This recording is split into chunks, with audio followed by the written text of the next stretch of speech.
right. Oh, thank you guys very much for that very warm welcome. That's wonderful. I'm not used to that.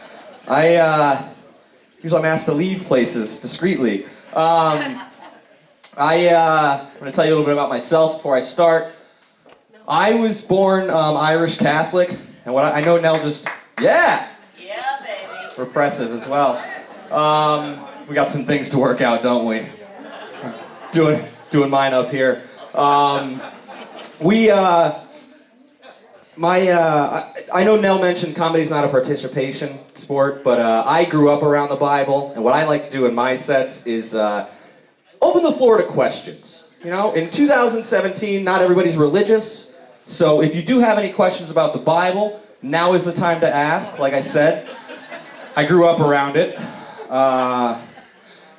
Not so much reading it, but my parents hitting me with it when I would get in trouble.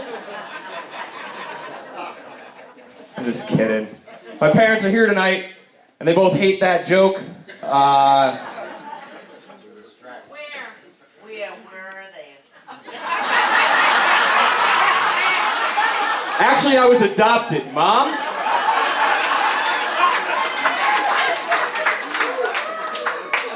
No, I'm just kidding. The reason they hate that joke is it's factually incorrect. When I was a little asshole, they used the belt to punish me, not the Bible, right? We need more of that. I give them a lot of credit, though. I do. I give my parents a lot of credit. They raised three kids excellently, 2 kids wonderfully, and 1 who is doing the comedy at the Latham Firehouse. 2 out of 3, though. That's a good average. That's baseball, you know? We're still hitting doubles. It's fine. It's fine. I personally have, I think I've outgrown kids. I don't necessarily know if I want kids. I understand having kids, though, especially after the last election. Like, if you want a troop of people to do menial chores for you with no rights whatsoever, have kids. Because you don't want immigration showing up, and that's how things are going right now. One thing I'm very confident in, though, is I could name a kid. I could name the shit out of a child. I could do that very easily. Names are easy. Phil, Mike, the third. Let's strap that with him, you know? I'm a junior. Why not? You know what bothers me, though, is people have weird names for children now. The guy from Coldplay named his kid Apple. Kanye named his kid North. There are, like, 4 years ago, hundreds of children in the Boston area were named Fenway. How are you? They were. It's true. They were. Hold on. I'm going to tell you a little story here. Ready? All right. They were named Fenway, which to me is a shit job of naming your child. Because how are you and your wife or your girlfriend or the girl you met at the bar, how are you going to create this beautiful miracle and name it after a building that brought nothing but sadness and failure for 100 years?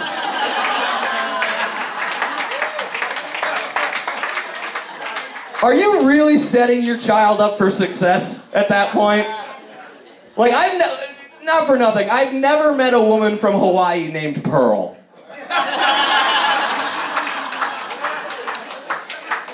It bothers me. It's gonna happen again this summer, too. It's gonna happen again this summer. Yes. Thank you for the confirmation. Jeff Sessions would like that.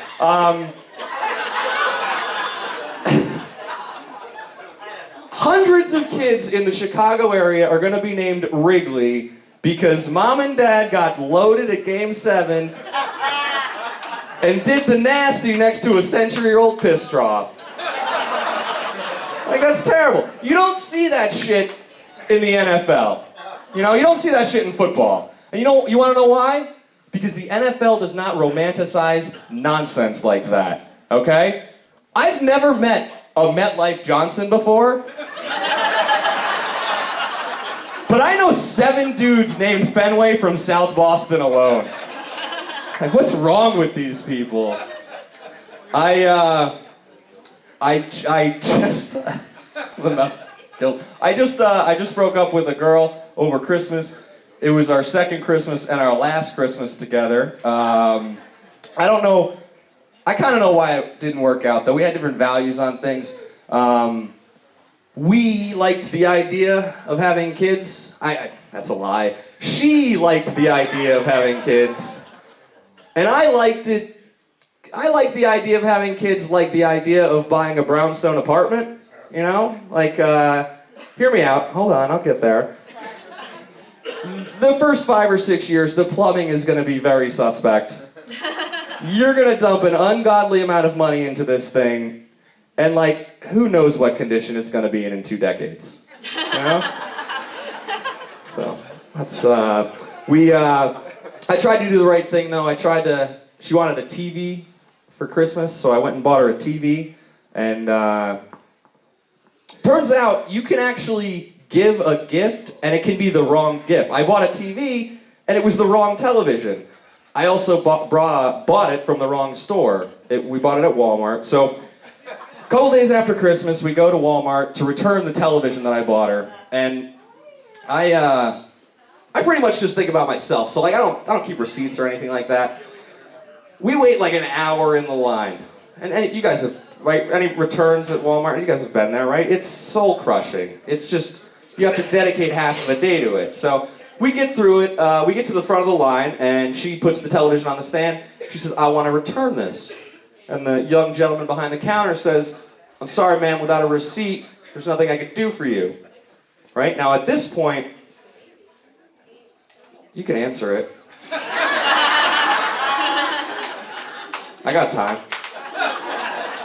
At this point, she gets very upset because I don't have the receipt. And she's at her wit's end. She says to the guy behind the counter, she said, do you know who I am? If you don't return this television, I will ruin your life. I will end you. This kid's like 18 years old. You ever seen the movie The Hurt Locker with Jeremy Renner? Where he's in that bomb suit? And he's trying to defuse the bomb there. What he does is he pushes all the children away. That was me in that situation. Small children, elderly people in rascal scooters. I was just trying to move them out of the way accordingly for the impending explosion. But I got really jealous of the sales attendant. He said, he looked her right in the eyes. And he says, ma'am, I can't return this television. She goes, I'm going to ruin your life. He goes, You're gonna ruin my life? Lady, I'm working the returns desk at Walmart 2 days after Christmas. Take your best shot. Count. We disagreed on politics too. Yep. She was a staunch Republican, and I don't give a shit about any of that.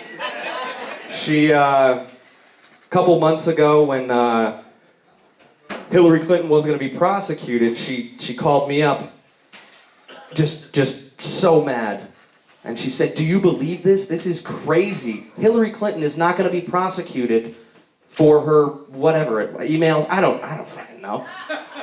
And I said, no, wow, crazy. She goes, she is the new O.J. Simpson. I deal in logic. She deals in crazy. So I tried to work her through it, and I said, sweetheart, I don't think that comparison works. She goes, why is that? I said, how many Heisman trophies did Hillary Clinton win?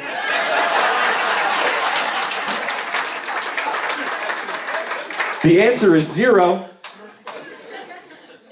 And she said, but she got away with all those murders. I don't buy that, okay? I don't buy that one bit. Here's why. Do you guys really think that if Hillary Clinton committed murder, Bill Clinton would still be alive today? Her top aide's husband was sending pictures of his dick to people. And that guy's not at a black site in Yemen, okay? That's not, it just doesn't work, I'm sorry. So So we broke up. She wanted me to vote for Donald Trump, and I wanted Hillary Clinton to win. Not because I agree with her policies or anything like that. I just really, really liked the idea of Bill Clinton back in the White House with nothing but time on his hands. Can you imagine? Hey baby, what you doing? Nah.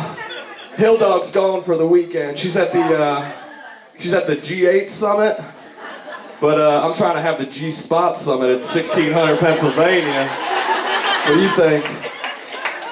So, didn't work out. I think the final straw, though, was on New Year's Eve. She threw a party at her parents' house, and it was a big deal. And I wanted to do something nice. You know, I wanted to cater the party. Does anybody here know what Grindr is? The app? All right. I'm really surprised. I didn't know what it was. For the longest time, I thought it was like a sandwich thing. You know, so I decided to cater the party, and the doorbell rang, and there was a way different Italian mix than I ordered. I ordered a Reuben, not a man named Reuben. You know, it was so that it didn't work out. So I watch a lot of Netflix television by myself now. That's fun. I binge watch TV. Problem with that is nowadays, like growing up, peer pressure was a big thing. You know, when I was younger, it was drugs and alcohol and promiscuous sex. And nowadays, it's more my speed. It's just my friends trying to get me to watch Westworld or Game of Thrones. You know, and after like somebody watches it, I'll get to it. And after a while of them nodding, hammering you with it, you just do it. You take the box set home, you watch it, and then 3 days later, you're walking up and down Wolf Road saying, God damn, has anybody got that red wedding for me? I need it. I need it right now. It goes. My problem is I watch these TV shows and I automatically think I know everything about the subject. Like, anybody watch Making a Murderer here? Yeah, I watched that. You guys want to talk about it? No, right. Because you're not lawyers. Collectively, I mean, individually you might be, but I don't, it drives me crazy. Like, I'll watch, let's see here, what's the other one? Like, it's like what I call the American Idol effect. I don't know anything about music. I'm a used car salesman when I'm not doing this, okay? But you throw on The Voice or American Idol, and I'm like, nah, her pitch is off. What? Her pitch is off. The only pitch you know about is the one that you're going to give for that 99 Corolla out on the lot. That's it. And it's going to be done poorly. But I binge watch television. I'm a big news guy. And things are obviously changing. Next Friday, we have a new president coming in. And I don't care what you think about the previous president. You have to admit that Barack Obama did some good stuff, right? Can we all agree on that? All right, that's great. My favorite thing that Barack Obama did was he hunted down Osama bin Laden. That was awesome, right? That was huge. What? I'm sorry?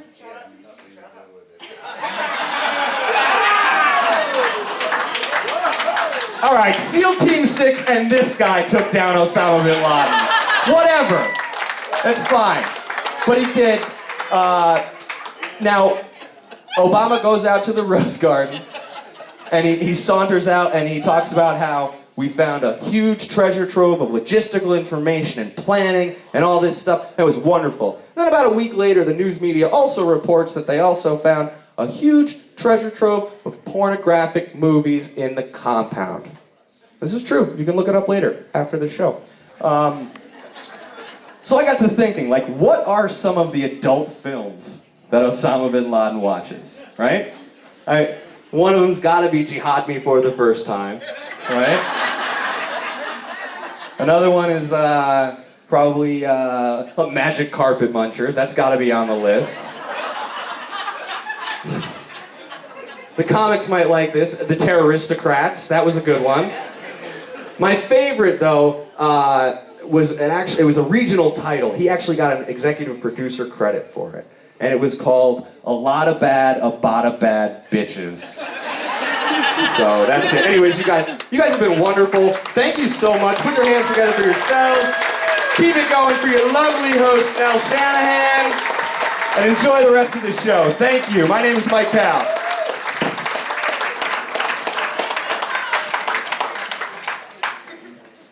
Keep it going for Mike.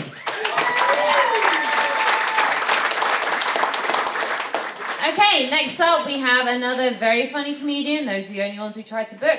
You may have seen him at Mohegan Sun. He's performed at Foxwoods Casino. And recently he opened for Chris Kattan at the Comedy Works in Saratoga. Please join me in welcoming to the stage, Sean Giddy!